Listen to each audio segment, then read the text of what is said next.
All right, so we are at Genesis 28.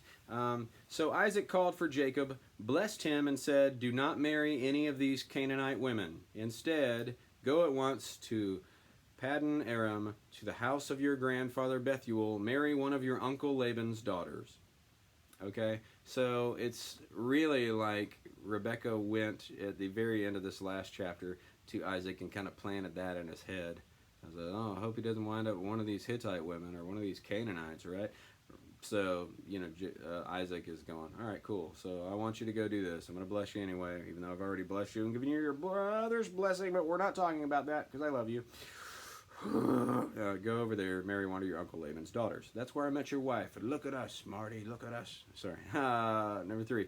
May God Almighty bless you and give you many children. May your descendants become a great assembly of nations. May God pass on to you and your descendants the blessings he promised to Abraham. May you own this land where we now are foreigners, for God gave it to Abraham. So he blesses him again, a very specific blessing, to carry on this covenant and to continue to receive this as the descendant and the rightful heir of Abraham. And that's just removing any of that doubt. So I think that solidifies that that's falling into not only this birthright, but also this blessing, and more specifically how this fits with God's promise and his blessings. So I think that's very key that he passes that along. So Isaac sent Jacob away, and he went to Paddan Aram to stay with his uncle Laban, his mother's brother, the son of Bethuel the Aramean. Verse 6, Esau heard that his father had blessed Jacob and sent him to Paddan Aram to find a wife, and that he had warned Jacob not to marry a Canaanite woman. He also knew that Jacob had obeyed his parents and gone to Paddan Aram. It was now very clear to Esau that his father despised the local Canaanite women. So he visited his uncle Ishmael's family and married one of Ishmael's daughters, in addition to the wives he already had. His new wife's name was Mahalath. She was the sister of Nebaioth and the daughter of Ishmael, Abraham's son. So you see Ishmael, who was wild like a donkey, who could not be tamed, and whose descendants are also living in division from their brothers and from many other people, obviously. But interesting that that's where he goes. Notice, he's like, oh, so my Hittite wives and are not finding favor. They're causing grief. These Canaanite women are no good. Let me find more of my father's favor. Let me do this. This will be pleasing to my father. I'm going to go to Uncle Ishmael's family. Oh man, married one of Ishmael's daughters. Oh man. Okay, so anyway, that happened, and that's what we get as far as Esau for a moment. Now it's going to hop back to kind of following Jacob. Jacob's dream at Bethel. Verse 10. Meanwhile, Jacob left Beersheba, remember this well of the oath, this place where they've been camped, and traveled toward Haran. At sundown, he arrived at a good place to set up camp, and he stopped there for the night. Okay, Jacob found a stone for a pillow, and he laid down to sleep. As he slept, he dreamed of a stairway that reached from earth to heaven, and he saw the angels of God going up and down on it. So he sees this stairway to heaven as he's sleeping. This is a vision that he has. At the top of the stairway stood the Lord, and he said, I am the Lord, the God of your grandfather Abraham, the God of your father Isaac. So notice, this is a vision, okay, and this is the Lord actually speaking to him in this dream, this vision.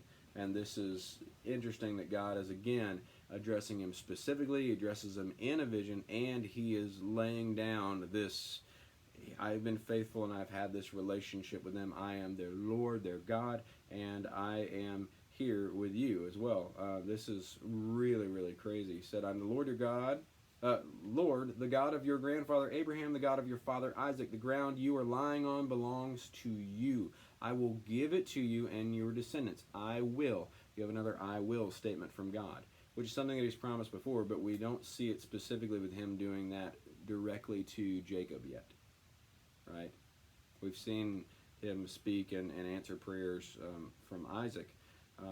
Like, obviously, all of this starts with Abraham, but then you have definitely a clear picture of it with Isaac, especially answering the prayer of Rebekah having children, blessing her with twins, and then blessing him in many other ways. But then now you have this direct addressing to Jacob, so that's why this is significant right now. The ground you are lying on belongs to you. I will give it to you and your descendants. Your descendants will be as numerous as the dust of the earth. So again, he's falling back into this, just like the sands, okay, just like the dust of the earth, just like the stars. That's how numerous your descendants will be. I'm building a mighty nation through you.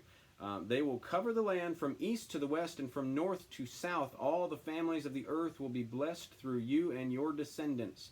All the families of the earth will be blessed through you and your descendants. I love that that is repeated here, okay, because we're included in this. You and your seed is another translation of that. You and your descendants. What's more, I will be with you, and I will protect you wherever you go. So he's saying, I'm going to bless you with these things. I'm going to give you these things. Also, I am with you, and I am protecting you. I will someday bring you safely back to this land. Okay, you're leaving right now, but I'm going to bring you back here. Okay, because this land is going to be yours. This is interesting. I will be with you constantly until I have finished giving you everything I have promised. Big words from the Lord. Not that he's like, I'm going to do that someday, and I'll pop in and then I'll give you all this stuff and then I'm going to be gone again. He's like, I'm going to be with you constantly until I have finished giving you everything I have promised. And I just love that idea because to me that speaks like that's forever. Because you have these times where people are buried. Abraham's buried and like he's laid with his ancestors. Like, I think it's interesting because, like, the Lord fulfilling this, saying, I'm going to give this to you, right? Give you everything I have promised.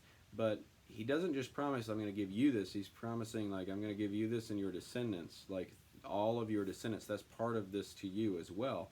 To me, that speaks to, like, that's a work that's just going to keep going on. All families of the earth will be blessed through you and your descendants. Like, that's a work that's continuing even now, to me. I might be misreading that, and again, I'm open to that. I'm just, like, this is how this speaks, that God is constantly with us in the now, in this earthly, but also in this forevermore. We don't really have a picture of forevermore or anything. We do have this idea of heaven and earth and angels, and God being everywhere, basically, but God being faithful to his word, and I think that that's an interesting thing. I'll be with you constantly until I have finished giving you everything I've promised. Either way, whether you look at that as like forever, or you look at that as like until I give you. I'm going to give you this land. This land is your land, okay? And then it'll be your descendants' land, okay? But I'm going to give you this land. Even if it's that, I mean, that's... I don't know. I don't know why that's significant either, I guess. But it just, it's sticking out to me for some reason. So, I don't know. Let me keep moving on. Then Jacob woke up and said, surely the Lord is in this place, and I wasn't even aware of it. Ha ha! That is a great, great statement. Surely the Lord is in this place, and I wasn't even aware of it. Jacob woke up. He wakes from this vision and said, surely the Lord was in this place. Yeah, I think that's interesting. He's traveling toward Haran. He's left Beersheba. He's left this well of the oath and this place where worship has happened from his father and his grandfather at this point. And he has this encounter. Surely the Lord is in this place. Which shows, again, you can encounter God anywhere.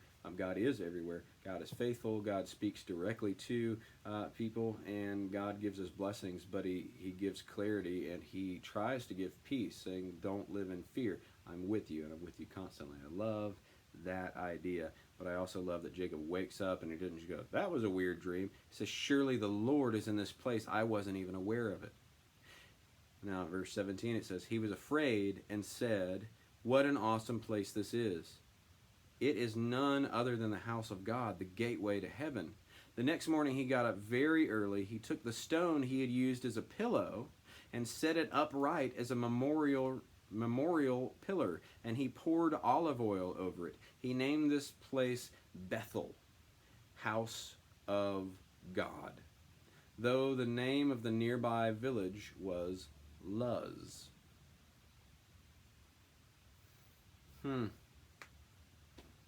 Interesting. All right, so this is where Bethel gets its name here. That's so cool. House of God.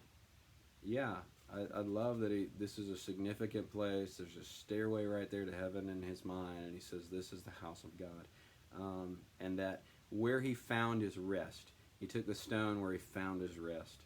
I think that's significant. He set that upright. Where you find your rest, your foundation. I mean, like, that's significant. I love that that's this stone, and that he sets it upright as this memorial pillar. You have this worship that's happening, and this another pillar or an altar that's kind of being set up. I love that. Then Jacob made this vow. If God will be with me and protect me on this journey and give me food and clothing, and if he will bring me back safely to my father, then I will make the Lord my God. This memorial pillar will become a place for worshiping God, and I will give God a tenth of everything he gives me. So, that's significant for a couple of reasons. We've seen a tenth of things, the idea of that kind of being established, which is a tithe, basically. Like, you see this being established as a pattern of worship. Worship, this offering, but there's a specific place that's being set up. But this is also kind of pointing back to when Abram, well, I guess, yeah, he's Abram at that point, goes and then, gets greeted by Melchizedek, this high priest at that point, and he gives him, basically this tenth of everything as well. So that's interesting that has popped back up in his descendants, but also that's I'm going to make you the Lord. You're the Lord. I'm going to make you my God. I'm proclaiming now and claiming you as my Lord and my God.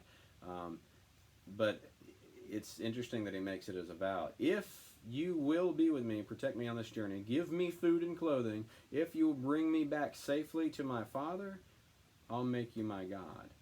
Like, he makes this decree. That's an interesting thing, but he says those ifs. I want to make sure that that's in the other ones too. If God will be with me, if you, and I don't think that this is supposed to be read so much as well, if you uphold this end of it. I think what he's doing is just responding with an I believe you. Since you are doing this, since you will take me, since you will do these things, if you're really doing these things, and since you are, that's the way that you're choosing to be, and you're being faithful, I want to respond faithfully, is kind of how I read that. Because there's this establishment where God, is saying, hey, I will, I have done these things, I promised this to them, and you've seen that.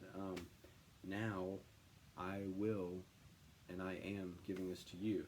And, that's fresh in his head because he's just received this blessing, and a reaffirming, a reminder of what that blessing is in relation to the Lord from his father Isaac. So he gets that earthly father, and then you get this heavenly father picture of God coming to him and saying, hey, cool, you're away from your father now, okay? So I want you to know that I'm with you as you go into this other land, okay? You go back to your people. I want you to know they're my people. Your father and your grandfather are my people. I've been their God. And now I'm going to be your God, and I'm going to be with you, and I will protect you, and I'll provide, and I will bless you.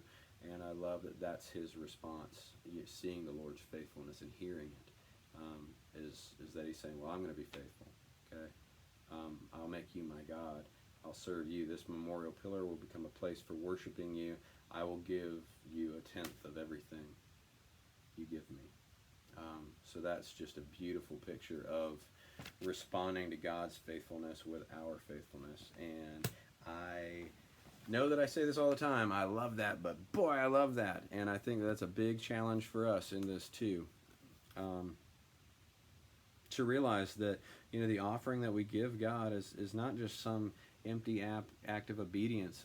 It's a loving response to the way that He has loved and blessed us, and it's blessing Him. I think that's really, really interesting, because you can give God lip service all day long and say, oh, God's awesome, God's awesome. Yeah, we should love others. But until I give an offering that actually has worldly value and like actually costs some sort of sacrifice on my end, then it's just lip service. It's just empty words. And I think that's so significant to think about it that way. To say, well, this is all His anyway. I want to use that for His glory. Whether that means giving that to a church, or whether that means giving that to just a person in need, or just giving of your things to strangers, or to causes, or to places where you see good work being done. That's just so significant, and I think that is a great offering to have. And to have that with a right heart, which is something that we saw in the story of Cain and Abel, is really good. But I love that we get a glimpse into Jacob's heart at that point, and in the way that he's going to make a vow. This one who's been a deceiver at this point, but who recognizes that even in that, even in all of his wretchedness, and the fact that he is a deceiver, right? God is still good, and God is still faithful, and God is still keeping His covenant and extending that invitation to him who just tricked his brother out of these things. Interesting. So, stuff to consider, a lot of stuff pointing out, but to me, again, why we're doing this, to notice God's character, I think that it points very much to that. How often, if I stop and think of how unworthy I am, and how far short of the glory of God, or a righteous mind and heart, just a constant, genuine heart of worship and considering God and others before myself, how much I lack in that, and how hard I need to work towards maintaining that, that God offers that grace, and He's still with me, and still offering this invitation of a relationship with Him, and to even approach Him, and to even have the ability to hop into His Word and to experience His presence. That's so big. I hope that resonates with you on some level, and I would love to hear about it. So drop it in the comments or message me, and I'll see you the next time.